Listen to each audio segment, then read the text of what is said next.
Elon Musk signs a massive compute deal with a company he previously called evil. Former OpenAI executives turn on Sam Altman in federal court, and AI agents are officially given their own corporate credit cards. Welcome to today's Daily Rundown. I am your host, Anna.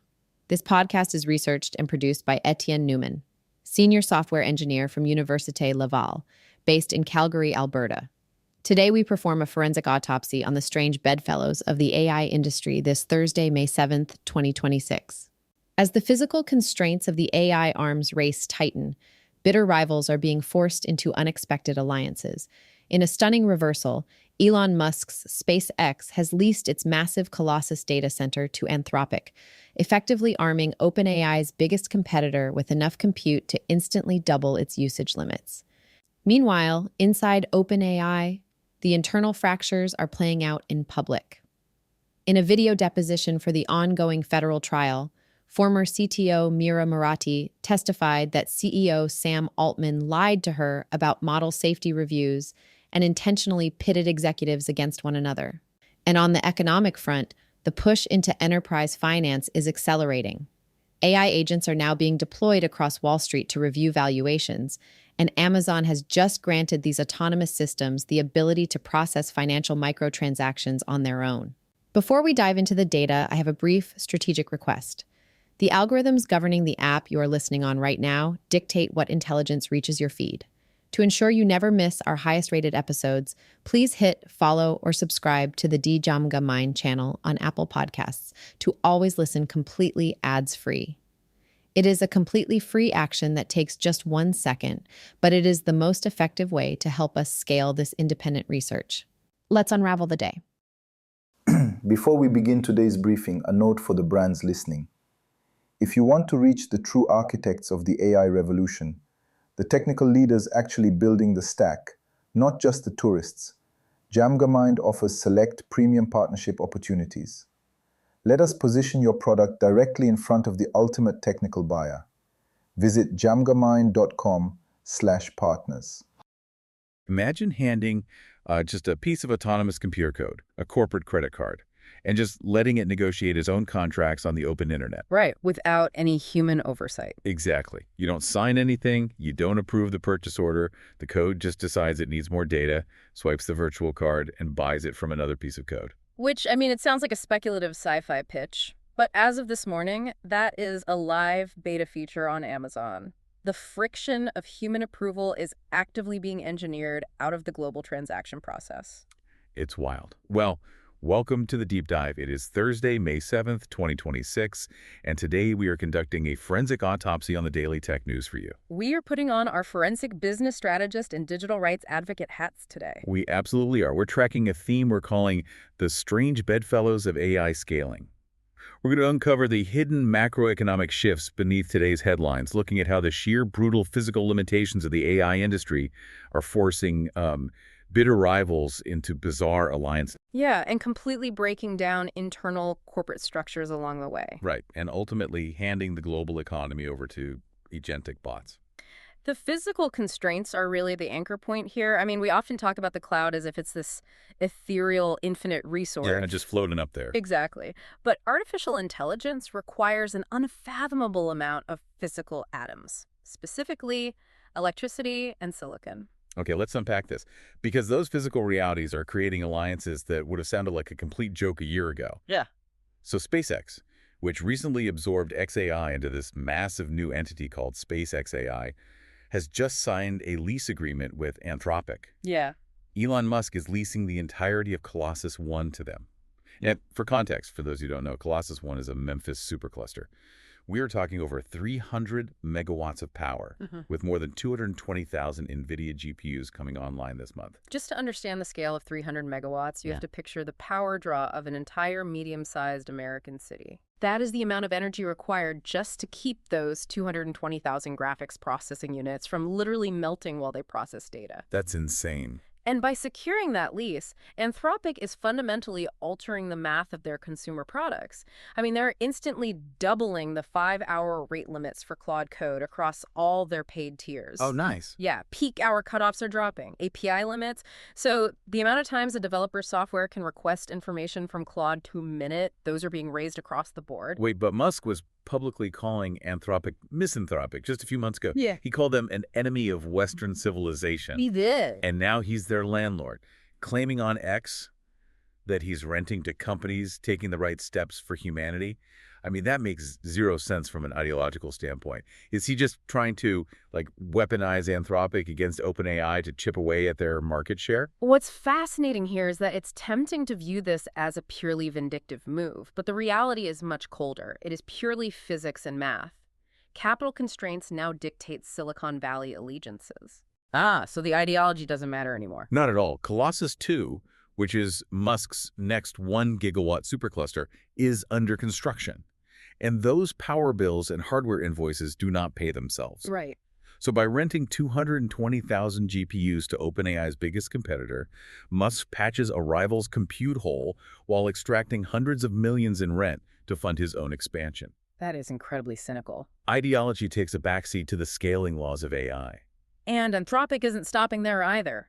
They are reportedly committing to a massive $200 billion compute deal with Google Cloud. Yeah, a 5 gigawatt deal over the next 5 years. Right. And the sheer volume of these AI orders is completely breaking the consumer supply chain. I mean, Apple is reportedly weighing whether to completely kill off its upcoming $599 MacBook Neo because they literally cannot get their hands on the A18 Pro chips. The mechanism causing that shortage is so fascinating. TSMC, the Taiwan semiconductor manufacturing company, they produce these highly advanced 3-nanometer nodes. And a nanometer is what, a billionth of a meter? Exactly. Manufacturing at that scale requires extreme ultraviolet lithography machines that cost hundreds of millions of dollars each. You can't just spin up a new factory overnight. It takes years. Right. So TSMC has a hard, finite physical capacity. When hyperscalers like Anthropic and OpenAI place orders for millions of chips for their data centers, they buy up all the physical space on the fabrication line. So the consumer tech market, which, let's be honest, used to bully the supply chain, is just getting crowded out. Totally. Apple tells suppliers, hey, double production to 10 million units for the Neo, and TSMC just says, sorry, we have no capacity, we're booked. Yeah, and to protect their profit margins, Apple might just scrap the entry-level model entirely and bump their starting price up by $100. But hold on, let's pause on the hardware for a second. Yeah. Because while these companies are hoarding compute and forming these massive, unlikely alliances, the humans actually running these models seem to be at each other's throats. Oh, the contrast between the external unified push for hardware and the internal governance of these companies is jarring. The pressure of scale and speed is fracturing the boardrooms. I mean, look at the deposition that just dropped in the Musk versus Altman trial. Right. Murati. Yes. Former OpenAI CTO Murati gave a video deposition. And looking at this, obviously this is a messy legal battle with two very different sides. But purely from a structural standpoint, her testimony is wild. It really is. She testified under oath that she fundamentally could not trust CEO Sam Altman. She stated he outright lied to her about safety reviews, specifically claiming the legal department had cleared a new model to skip the safety board. And when she cross-referenced that with General Counsel Jason Kwan, he completely contradicted Altman's claim. Wow. Yeah, forcing her to send the model through the board anyway. The structural breakdown being described there goes beyond standard corporate friction. Right. This is the C-suite. You have a scenario where the internal checks and balances designed to govern frontier AI models are allegedly being actively bypassed by the chief executive. Helen Toner, a former board member, also testified that Murati was afraid of career blowback. It paints a picture of Altman actively pitting executives against each other to maintain chaos. If these are the exact same people dictating the safety of the frontier models running on those 300-megawatt data centers we just talked about, how can anyone trust the output? Exactly. It flies in the face of their public mission to, benefit humanity. It sounds like a Machiavellian reality show. But then you look at Musk. He's on the other end of the spectrum. Instead of internal chaos, he is enforcing absolute ironclad autocracy over at SpaceX. Oh, the upcoming SpaceX IPO registration documents are a masterclass in locking down corporate governance. They really are. Musk currently owns 83.8% of the voting control.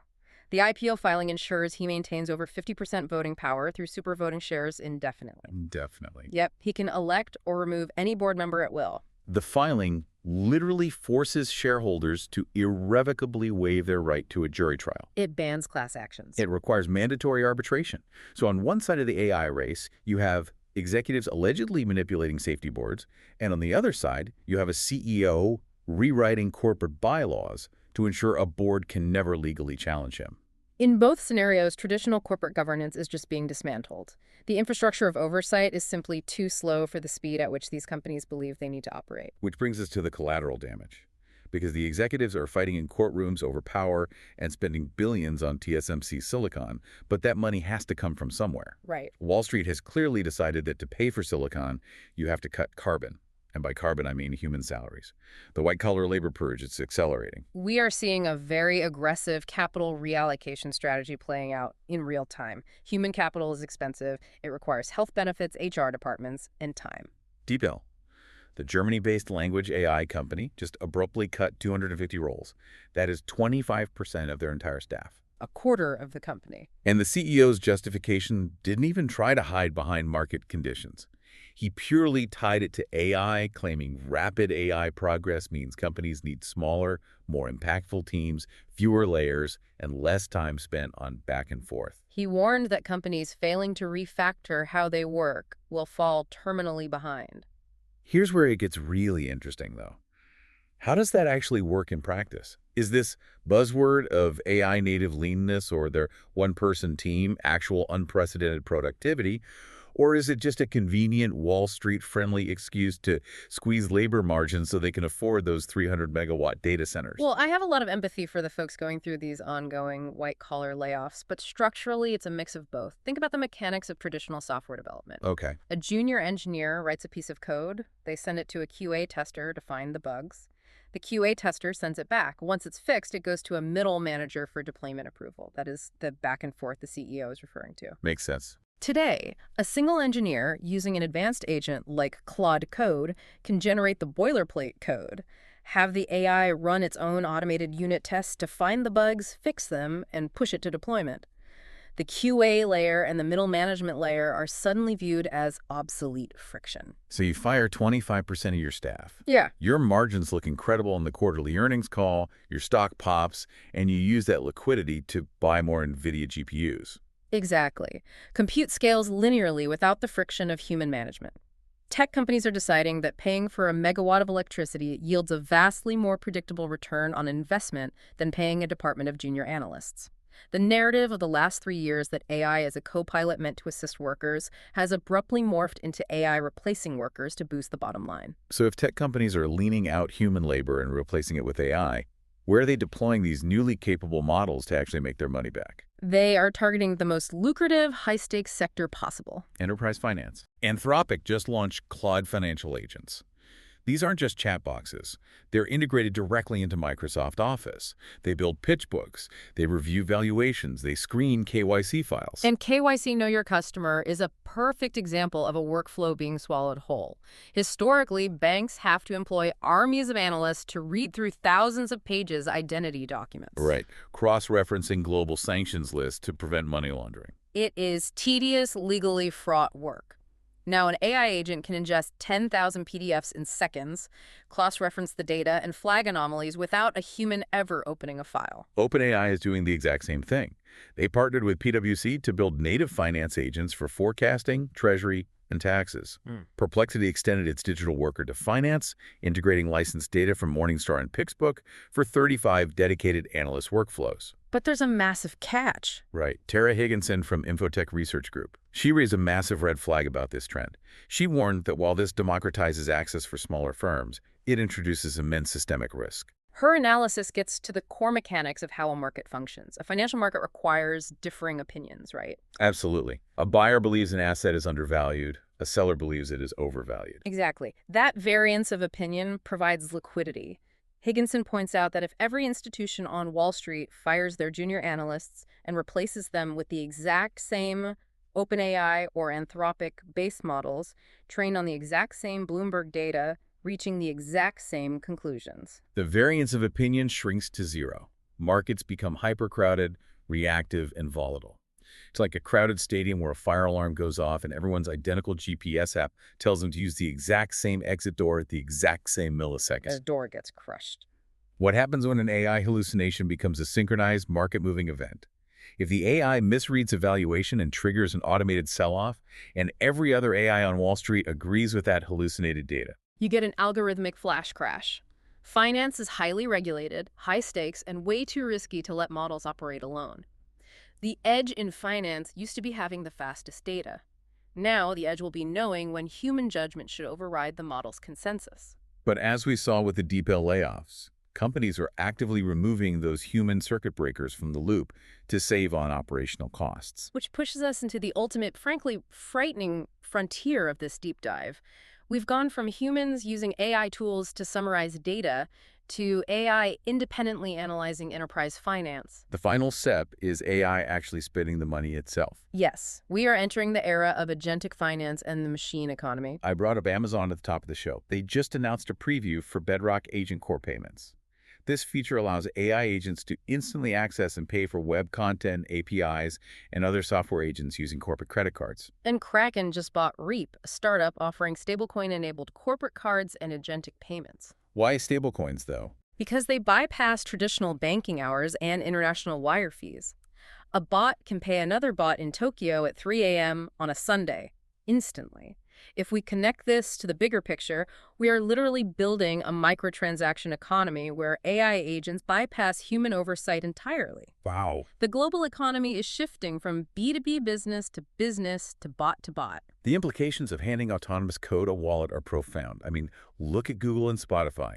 Google discontinued Project Mariner, their experimental web browsing agent, specifically to fold those multi-step autonomous task features into Gemini Agent. Yeah, and Spotify is now letting agents like Claude Code generate and import personal podcasts directly to users' libraries. The agents are creating the content, and with these new payment tools, they will soon be paying other agents to access the data required to make that content. But how do you even test if an AI can handle a complex economy without crashing it? You can't just plug it into the New York Stock Exchange. No, you plug it into a simulation. Google DeepMind just took a stake in Fenris Creations, which is a spinoff from the studio that makes EVE Online. EVE Online. That game is over 2 decades old. It's a space MMO. Why is DeepMind investing in a 23-year-old video game to test financial agents? Because EVE Online is arguably the most complex macroeconomic simulator ever built. It is a massive, living, highly unpredictable economy. Players form literal corporations in there, right? They do. They manufacture goods, they set market prices based on supply and demand, they deal with inflation, and they engage in corporate espionage that torches virtual fleets worth hundreds of thousands of real-world dollars. So DeepMind isn't trying to teach an AI how to shoot lasers at spaceships. Not at all. They aren't just playing a game. They are using an offline clone of the EVE universe as a testbed for how AI agents reason, retain memory, and operate over long timelines inside a living economy. Like, how does a bot react to a sudden supply chain shock? Exactly. Or how does it negotiate a trade deal with another bot? Does it honor the contract, or does it calculate that betrayal is more profitable? If an AI agent can successfully manipulate the variables in EVE Online, the leap to manipulating high-frequency trading algorithms on Wall Street is remarkably short. We are building a microtransaction economy optimized purely for machines to transact with machines at a speed and scale that humans fundamentally cannot participate in. It really brings this entire autopsy full circle. It does. So what does this all mean? We started by looking at a 300-megawatt truce between Elon Musk and Anthropic, driven entirely by the need to secure finite TSMC silicon. Right. Alliance is born out of physical necessity. We saw how that pressure for speed is fracturing the boardrooms. Yeah. You've got executives testifying under oath about bypass safety protocols, while others rewrite corporate bylaws to strip shareholder rights and consolidate absolute power. And we examine the human cost of funding those massive superclusters, the purging of white-collar labor at companies like DeepL in the name of AI-native leanness, effectively stripping away the middle layers of the workforce. And we arrived at the endgame. The humans left in the enterprise are relying on homogenized finance agents, risking synchronized market volatility. Meanwhile, autonomous bots are being handed the corporate credit card to pay each other in a closed loop, using stablecoins to avoid banking friction. What digital rights are we giving away when we hand autonomous code a corporate credit card and let it run wild on the internet? The corporate structures and economic blueprints we relied on aren't just warping. They're being rewritten in a machine-to-machine language we are actively engineering ourselves out of. So we want to leave you with a final thought to mull over today. We look at all these massive compute clusters, these 1 gigawatt power draws, and these agents transacting in milliseconds. When AI agents are holding the corporate credit cards, instantly paying other AI agents for data that was generated by AI, how long until human capital isn't just leaned out of the workforce, but completely abstracted out of the economic loop altogether? Something to think about. Thank you for joining us on this deep dive. That concludes our forensic briefing for May 7th. The strategic signal for today is the consolidation of capital. The AI industry is becoming a closed loop. Elon Musk is leasing compute to his rivals. Wall Street is deploying agents to analyze its own investments, and Amazon is giving those agents the financial autonomy to pay for their own data. But as the technology scales, the human element is being aggressively purged. Between DeepL, PayPal, and Coinbase, the narrative is clear. Companies are using the promise of AI productivity to flatten their org charts and shift capital away from human wages and directly into GPU clusters. If you want to own your infrastructure instead of being managed by it, check the show notes for the AI Executive Toolkit. And as a special bonus for our community, we have exclusive discount codes for Google Workspace and My AI and Machine Learning Tutor Pro apps. You can find the email address to claim those directly in the show notes below. Subscribe to the DJAMGAMIND channel on Apple Podcasts to always listen completely ads-free. I am Anna. Stay sharp and keep unraveling the future.